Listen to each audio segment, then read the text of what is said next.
Tuhan, benarkah Maria dari Magdala memintamu untuk mengampuninya di rumah si Farisi? Itu benar, Thomas. Dan apakah engkau mengampuninya? Tanya Filipus.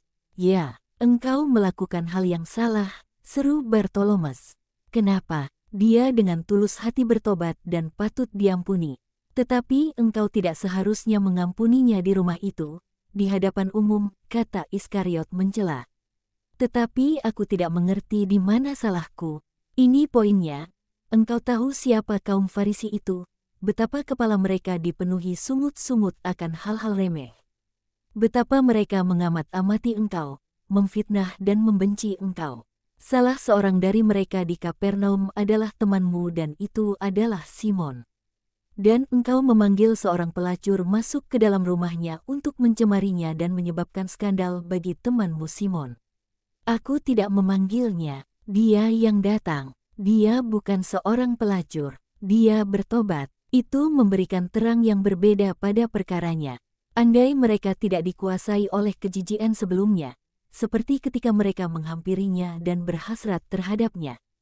Juga di hadapanku, sekarang sesudah dia bukan lagi sekedar daging, melainkan suatu jiwa, seharusnya lah mereka tidak merasa jijik melihatnya memasuki rumah itu untuk berlutut di kakiku dan mendakwa dirinya sendiri seraya mencucurkan air mata, merendahkan dirinya sendiri dalam suatu pengakuan di hadapan umum dengan penuh kerendahan hati dengan diwakili oleh air matanya.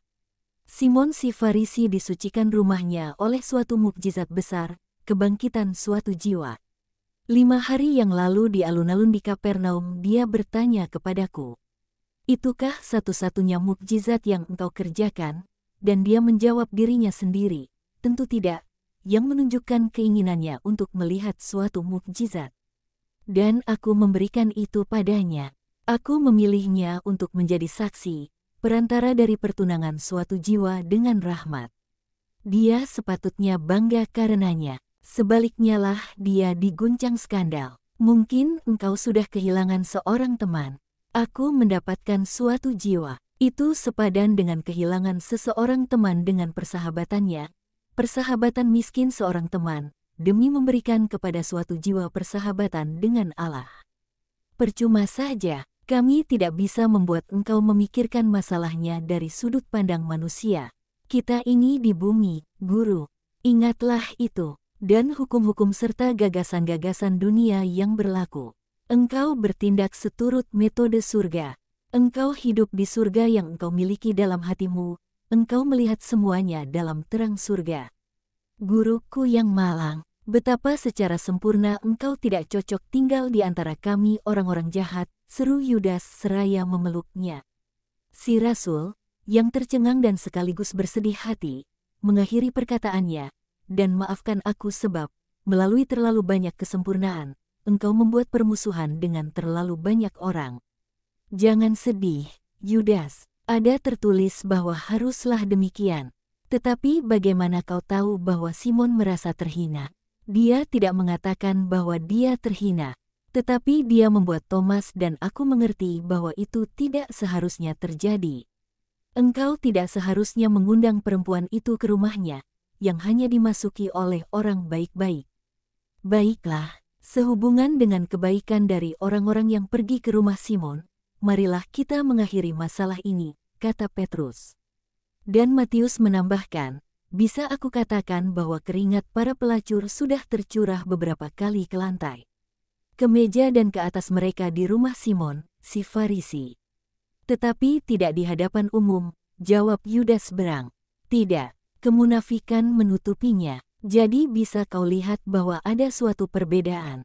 Juga ada suatu perbedaan antara seorang pelacur yang masuk untuk mengatakan, "Aku mengakhiri hidup aibku yang penuh dosa," dan dia yang masuk untuk mengatakan, "Inilah aku, untuk berbuat dosa bersamamu."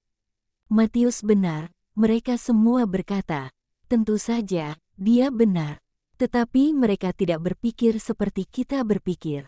Kita harus berkompromi dengan mereka, dan menyesuaikan diri kita dengan jalan mereka agar dapat berteman dengan mereka.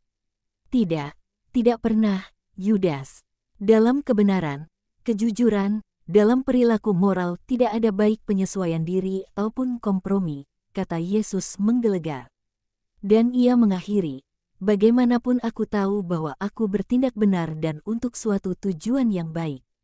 Dan itu sudah cukup. Marilah kita pergi dan membubarkan orang-orang yang letih itu. Dan ia pun pergi menghampiri mereka yang tersebar di bawah pepohonan, dengan menatap ke arahnya, antusias menanti untuk mendengarkannya. Damai sertamu semua yang sudah berjalan bermil-mil jauhnya dan pada hari-hari yang paling terik sepanjang tahun untuk datang dan mendengarkan Injil. Dengan sungguh-sungguh aku katakan kepadamu bahwa kamu mulai sungguh mengerti apa itu kerajaan Allah, betapa berharga memilikinya dan betapa bahagia menjadi miliknya. Dan kerja tak lagi merupakan beban bagimu, seperti bagi orang-orang lain, sebab kamu dipimpin oleh jiwamu, yang berkata kepada daging, bersukacitalah sebab aku menindasmu. Aku melakukan ini demi kebahagiaanmu sendiri. Apabila kau bersatu denganku lagi, sesudah kebangkitan, kau akan mengasihi aku sebab sudah meremukkanmu dan kau akan melihatku sebagai juru selamatmu yang kedua.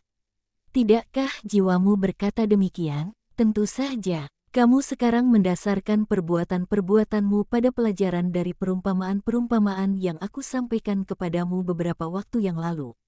Tetapi sekarang aku akan memberimu terang lebih lanjut guna membuatmu lebih dan lebih lagi mencintai kerajaan yang menantikanmu dan nilai dari apa yang tak dapat diukur.